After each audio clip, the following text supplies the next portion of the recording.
মানুষকে শুধু মুখ দিয়ে দাওয়াত দেওয়া যায় না, ব্যক্তিত্ব দিয়ে দাওয়াত দেওয়া যায়, আচার ব্যবহার দিয়ে দাওয়াত দেওয়া যায়।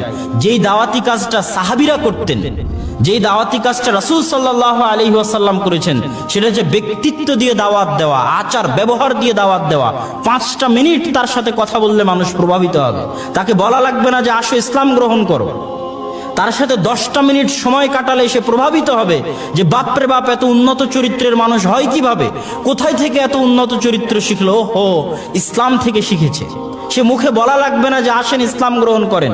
আর আমাদের পুরো দাওয়াতের ভিত্তি হয়ে গেছে মৌখিক দাওয়াত, কারো চরিত্র ভালো নয়, ইল্লা মান রাহিমা রাব্বি, যার প্রতি আমার প্রতিপালকের দয়া আছে সে ব্যতীত। তাহলে আকীদায় সালাফি হয়ে কোনো লাভ নেই যদি চরিত্রে আপনি as-সালাফাস সালেহ মুহাম্মদ সাল্লাল্লাহু আলাইহি ওয়াসাল্লাম এবং সাহাবীদের অনুসরণ না করতে পারেন।